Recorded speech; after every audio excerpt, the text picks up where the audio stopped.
The world is changing.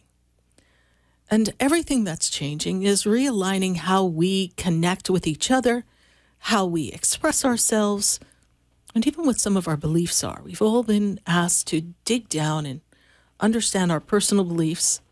And sometimes we have to learn to know our truth and maybe keep it to ourselves, because we have to all realize we're going to have to agree to disagree on some points. And so in this family season, this wonderful time where you are surrounded by those you care about, your friends, whoever you share the holiday with, even if it's your trusty pet, some things aren't worth talking about. Let's talk about the gifts. And I don't just mean the presents under the tree, although that's a beautiful thing, the presents under the tree. Christmas is in your heart. And Christmas being in your heart is a time of joy and love. It's also a time to be in gratitude. It's a time for you to recognize that inside of you, you hold a gift. There is a light inside of you, and that shines out into the world. And so on this night, I ask you the question, what gift do you feel is around you, and what are you most grateful for? And how can you give the gift of who you are and the gift of life? And what do you appreciate? People come in our life for a reason.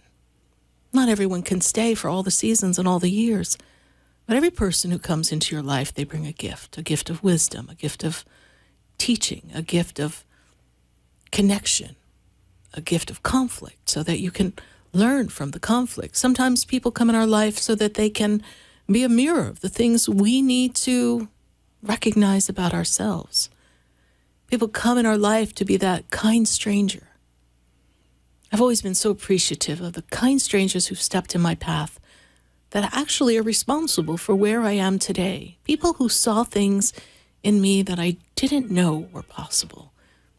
People who lent me a helping hand when life was not being kind to me.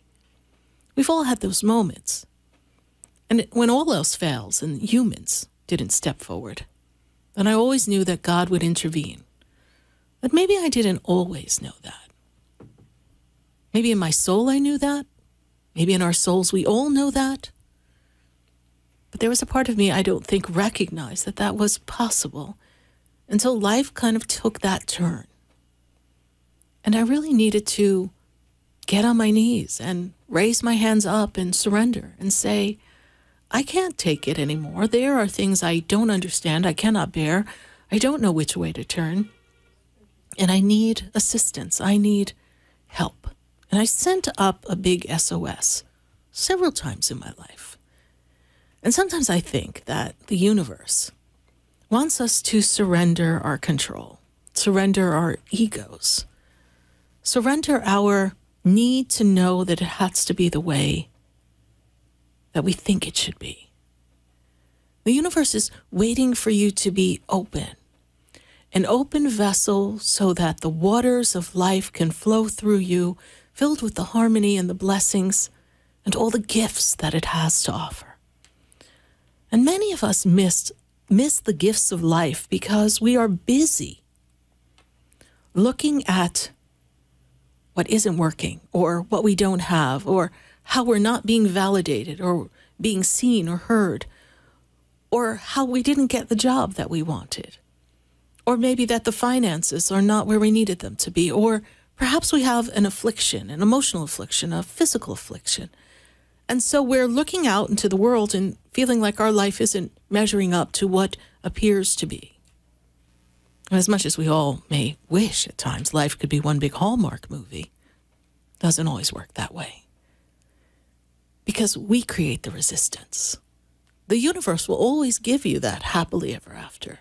The universe will always give you that moment of joy and light and love.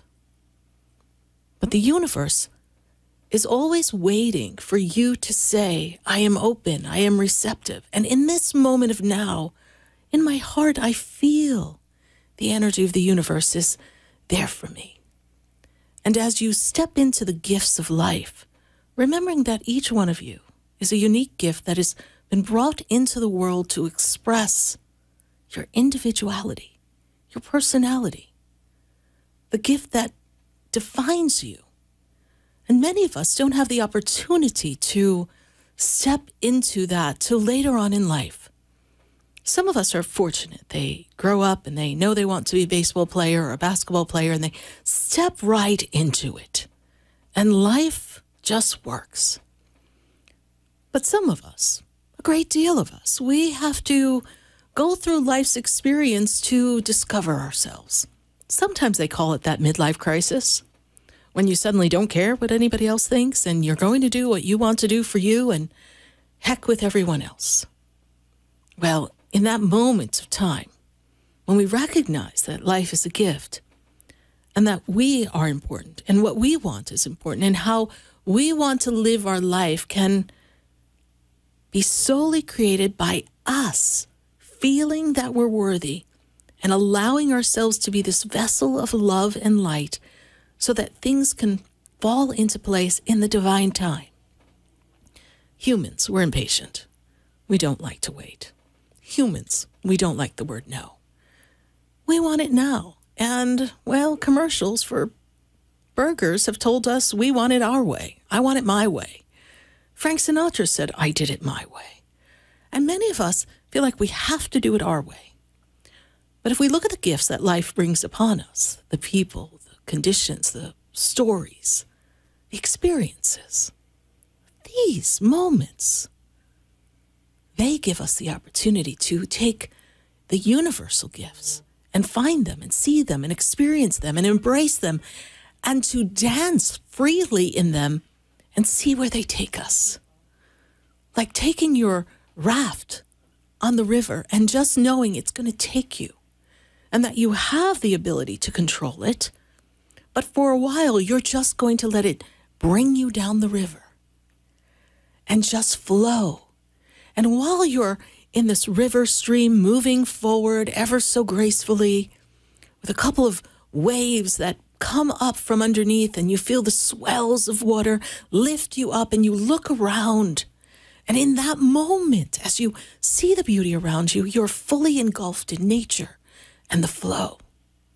What if I told you that the universal laws, the universal structure is all about being in the gift of life, not the restrictions of life, not the box that we've been put in by our families and our friends, not the box that we've put ourselves in as a label of this is who I am.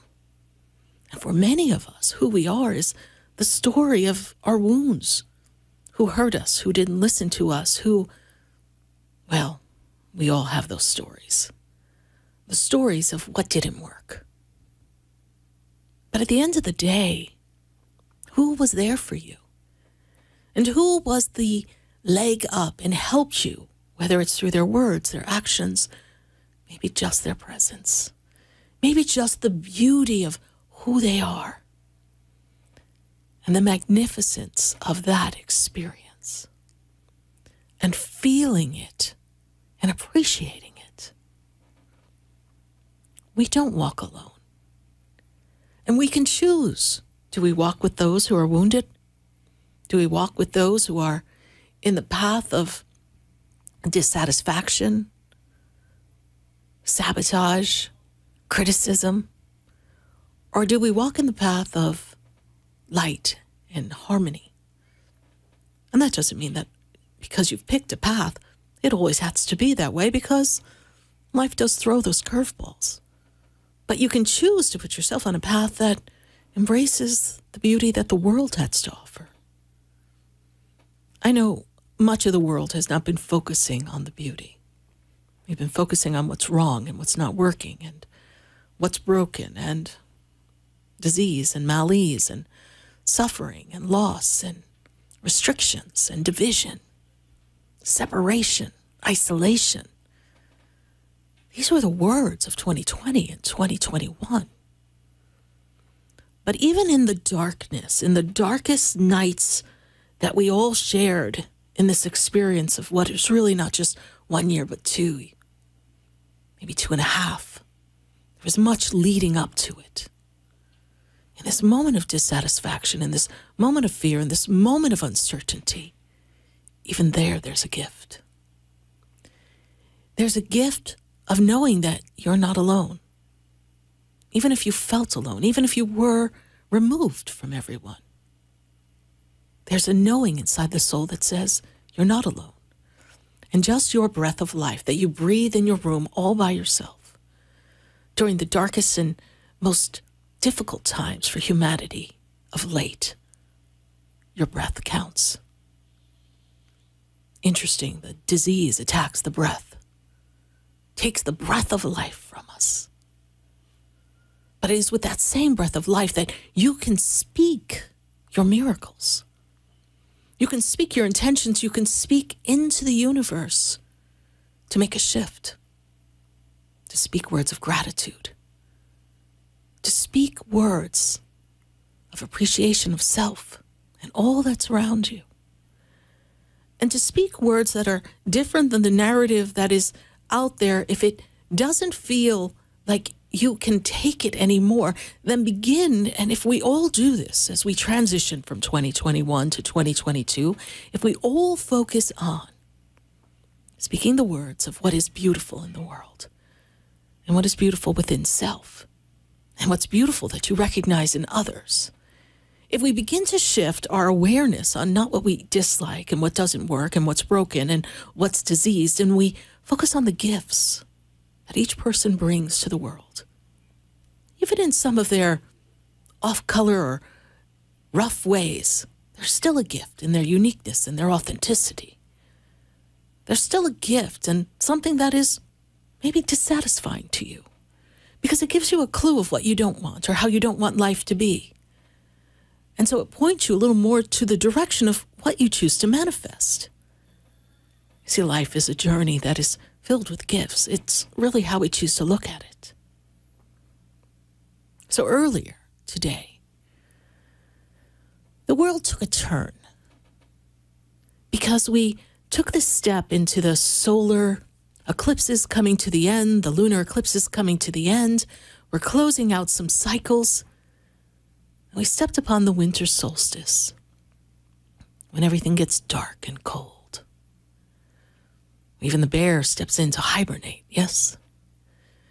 And in that time, they have built themselves up to be strong in that time and to rest and to reflect. Although I'm not quite sure how much a bear reflects, but it's that time. So if we were to take that time to reflect and hibernate for a while, I know for many of us that felt like 2 years, but to prepare ourselves to re-enter the world in the 2022 timeline, knowing that this winter solstice is a time that the planets, the world, the seasons have chosen to make a shift. And that whatever isn't working, you too can shift. And whatever is working, pour more love and more light. And whatever inspires you,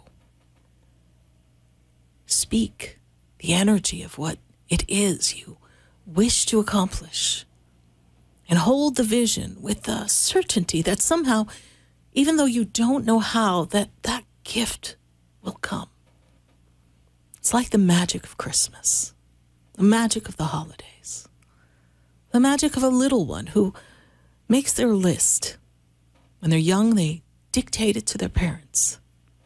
I'm sure parents have definitely been seeking many of these items with much more stress than normal because of maybe the items aren't available. But in the little one's eyes and mind and feelings, they believe in something greater than their parents. They believe that magic will bring it, that the Santa Claus will deliver it from house to house on a sleigh that flies through the sky, in a magnificence through the darkness to the light, from country to country, and in a span of time, make sure that every boy and girl waking up has exactly what they want. It's a dream. So life has those elements. If you could think back to the time when the innocence was stronger than the feelings of what what can't happen, the pessimism, if you could think back to the wonder and the hope and the wish and feel that feeling, if you could remember the feeling when you came down the steps and charged into the room, and whether there was one gift or many, the feeling you had. And when you ripped the paper open and you saw the most perfect gift that you wanted, and you said, he really came. Santa really came. Is there any difference between Santa and God and the angels? There is not.